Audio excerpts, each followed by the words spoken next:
This is Optimal Finance Daily, episode 1857.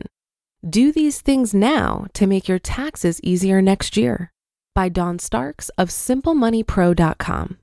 And I'm your host and personal finance enthusiast, Diana Merriam. Let's get right to today's post and continue optimizing your life. Do these things now to make your taxes easier next year, by Dawn Starks of SimpleMoneyPro.com. April is a lovely month. Spring has sprung, trees and flowers are blooming, and we feel energized by the warmer weather. When he penned "April is the cruelest month," the poet T.S. Eliot wasn't referring to the season for filing taxes, but he might as well have been, since that's how most of us feel this time of year. I feel particularly virtuous this year because I got my taxes done early. I'm normally a last-minute Lucy when it comes to taxes, and that usually means filing an extension. Typically, each year we owe money when we file our taxes. The joys of self-employment. Owing money at tax time is also the result of someone who loathes overpaying taxes along the way. Of course, when I procrastinate, I don't get the taxes done and file an extension. It just prolongs the anticipation and agony of the final bill, not to mention the pain of penalties for paying late. This year, I vowed to dismiss my usual procrastination around filing taxes and get it done early. Another thing that helped was the fact that I did a better job of estimating my tax over the past year and paid my quarterly payments. While I certainly wouldn't say that filing my taxes was fun, I determined some ways to make the task far simpler to accomplish. Whether you prepare your own taxes or pay someone else to do this for you, here are ways to make tax preparation less onerous next spring. Keep a tax file. My filing system is ridiculously simple. I have a folder called To File. How original, right? And as I'm processing bills and documents, I put everything I may need to keep for some length of time into that file. A few times a year, I flip through the file and remove what I don't need anymore. I shred the discarded papers and the rest remain in the file. I usually wait until January to do a final sort of the file, where I pull out everything related to tax preparation. I create a folder labeled Blank Year of Taxes and shove them all into this one file. I'm not inclined to have all my various tax categories, charitable, medical, etc., in separate files. Elaborate filing systems are lovely, and I admire them from a distance, but we do not cohabitate. This past year, I made a useful change to my system. Immediately after doing my taxes last October, filing an extension, I made a folder for the current year tax documents.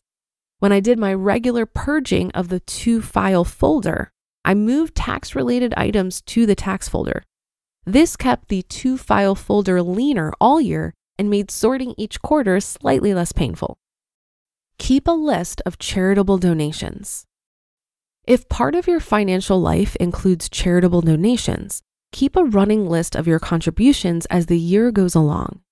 We give to numerous organizations, so it's easier for me to keep a spreadsheet and enter the amount and date of the contributions we make.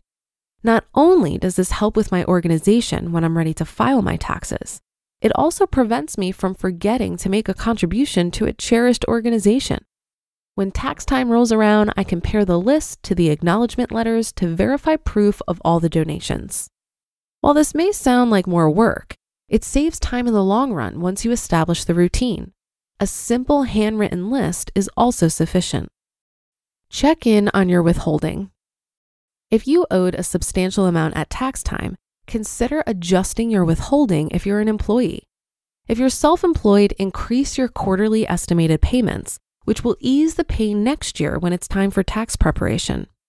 If your income is highly irregular, mark your calendar for August and check in on your income.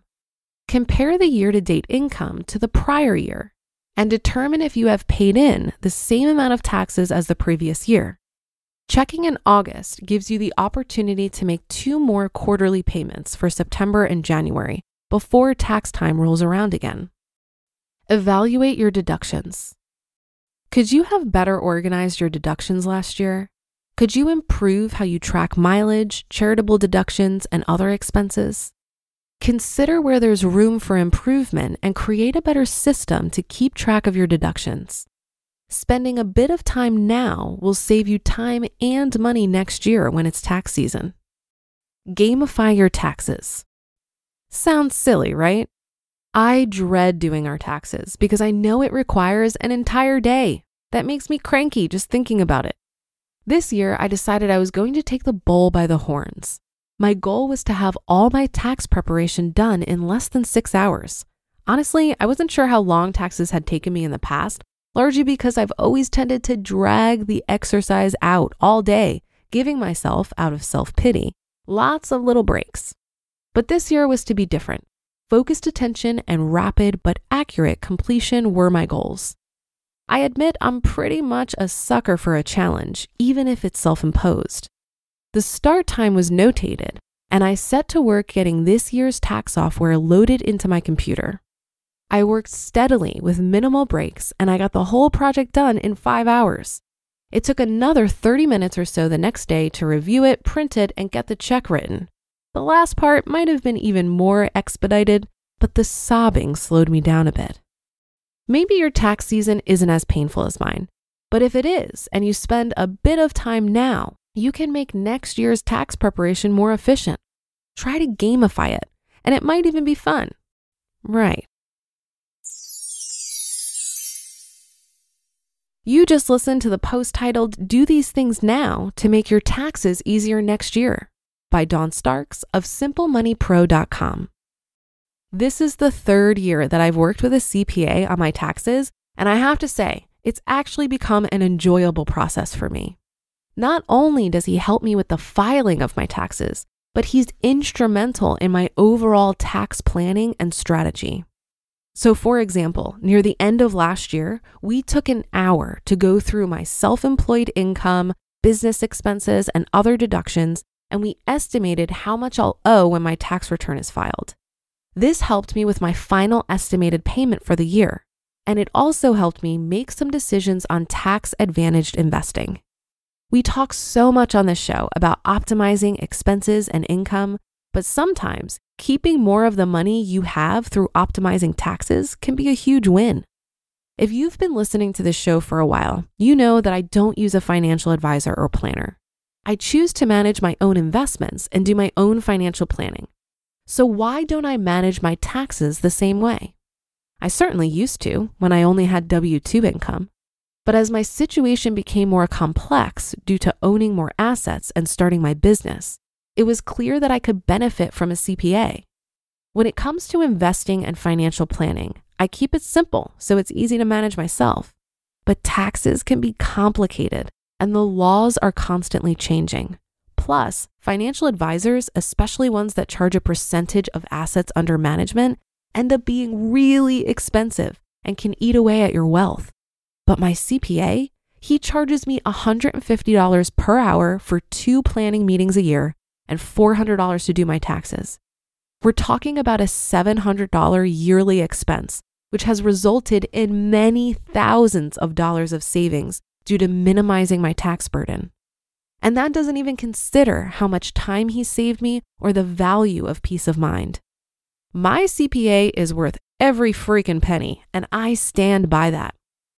And that's a wrap for the Sunday show. Have a great rest of your day. A happy Palm Sunday if you're celebrating.